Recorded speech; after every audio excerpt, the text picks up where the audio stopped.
안녕하십니까. 세종시 갑선거구 국회의원 예비후보 성선재입니다. 지난 21일 국민의힘 공천관리위원회가 유재화 변호사를 세종시 갑선거구 후보로 단수 공천했습니다. 정치란 이런 것인지 회한이 듭니다. 눈이 오나 비가 오나 거리에 나갔고 하루 평균 3회 연 1천회 이상의 행사를 돌며 지역 주민들을 경청하고 소통했습니다.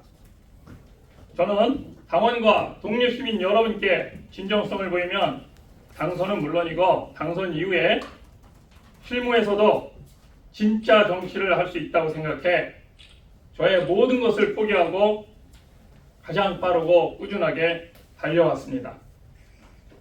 이렇게 하고도 경선에서 패배했다면 저는 저의 능력 부족을 인정하고 지난 세종시장 선거에서 그렇게 했듯이 원팀으로 선당후사했으리라 자신있게 말씀드립니다.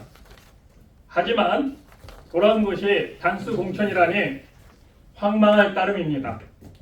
이것이 진정 국민이 믿을 수 있는 시스템 공천입니까? 유재하 후보는 시당위원장을 지냈음에도 애 보고 돈 버느라 주민을 만날 시간이 부족했다고 본인 입으로 말했고 당 행사를 주최한 적도 손에 꼽았으며 다른 후보들이 지역구에서 뛰고 있을 때 유재하 후보는 지역구에서는 얼굴 한번 보기가 어렵고 서울에서 봤다는 사람이 더 많았는데 이러한 유재하 후보의 방법이 진정 옳았을까요? 이외에도 유재하 후보에 대한 많은 논란이 있었고 몇몇 논란에는 증거도 있습니다. 그런데도 이러한 논란과 인지도 부족에도 불구하고 단수 공천된 배경은 무엇인지 국민의힘 공천관리위원회에 묻지 않을 수 없습니다. 국민의힘 공천관리위원회는 수많은 논란을 이겨낸 유재하 후보의 힘이 무엇인지 오직 지난 2년간 지역민과 소통했지만 든든한 뒷배가 없는 제 점수는 몇 점인지도 공개해 주십시오. 또한 여론조사에서 단수 공천 기준인 2배 이상의 격차가 있었는지 여론조사 결과를 공개 요청합니다. 저 성선재는 이처럼 피를 토하는 심정으로 국민의힘 공천관리위원회에 재심을 신청합니다. 만약 이번 주까지 납득할 만한 답변이 없으면 중대 결심을 할 수밖에 없음을 밝힙니다. 저 성선재를 믿고 응원해 주신 세종 시민 여러분께 감사드리고 또한 죄송합니다. 끝날 때까지 끝난 게 아닙니다. 끝까지 지켜봐 주십시오. 감사합니다. 한꺼번에 납득할 만한 답변이 없으면 중대 결심은 타당무 무소속 출마를 할 수도 있다 이렇게 이해를 되어 있습니까? 네, 그것을 당연히 포함합니다. 저는 당원으로서 충분히 당의 공식적인 절차에 응했습니다. 공식적인 절차에 응했고 이 절차가 한동훈 비대위원장께서도 말씀하신 것처럼 합리적이고 품격 있게 이의 제기를 할 수 있는 절차가 있다고 했습니다. 그래서 그 합리적이고 품격 있는 이의 제기 절차에 응하고 있습니다. 그런데 그거에 대해서 아무런 답이 없다고 하면 그것은 합리적인 그리고 정상적인 품격 있는 그런 이의 절차가 수용되지 않았다고 판단할 수밖에 없습니다. 최종트리 이자일 기자입니다. 어제도 이 자리에서 송하영 예비후보님께서 관련된 기자회견을 했습니다. 비슷한 논리도 좀 있었고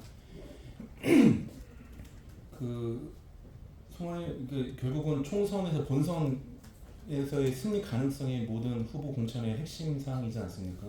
네. 송하영 예비후보도 어제 자기가 개인적으로 하고 있는 여론조사를 통해서도 충분히 그 부분에 대해서 납득할 만한 부분이 있다. 그러니까 그 공천 결과에 대해서 승복하기 힘들다 이렇게 말씀을 하셨는데 우리 성선재 예비후보님께서는 어떤 면에서 어떤 근거로 가지고 본선에서 승리 가능성이 있는지 이 부분에 대한 내용을 알려주셨으면 감사하겠습니다. 이상입니다.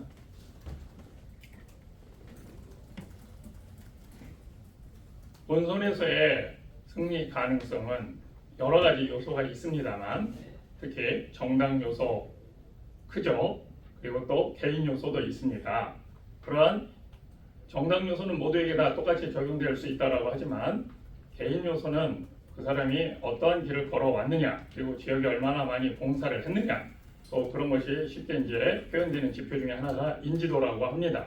예, 이런 부분들을 평가하기 위해서 국민의힘 공천관리위원회는 여론조사 40%, 그리고 정성평가, 또 여론조사만으로 다 되는 건 아니죠. 그래서 정성평가 60%, 이러한 비율로 그 공천 심사를 한 것으로 알고 있고 그 기준을 발표했습니다. 그런데 지금 이루어진 것을 보면 이 기준대로 과연 이루어졌는가, 이런 거에 대해서 심히 의구심이 들 수밖에 없습니다.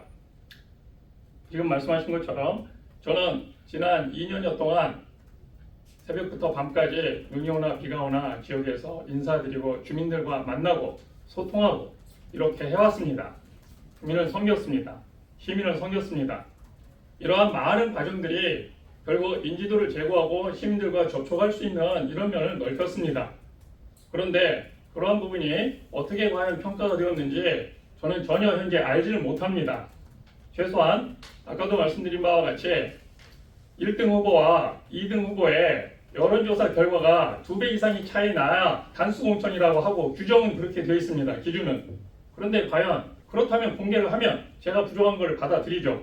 그런데 1등 후보와 2등 후보의 여론조사 결과가 2배 이상이 차이가 나지 않는데 그런데도 단수 공천을 했다면 다른 요소들에 의해서 많이 이루어졌다고 평가할 수밖에 없습니다. 2배 이상이 안 되는 경우에는 경선이라고 그렇게 규정하고 기준을 제시했습니다. 과연 그 기준대로 했는지, 기준대로 하지 않았다면 과연 이것이 시스템 공천인가, 이런 거에 대해서 심각하게 의문을 제기할 수밖에 없고 믿기가 어렵습니다. 그래서 저는 도저히 이해할 수 없고, 그렇게 이것이 시스템 공천에 의해서 여론조사가 2배 이상 차이가 났다고 하면 발표하면 됩니다. 그럼 제가 당연히 수용할 수밖에 없죠.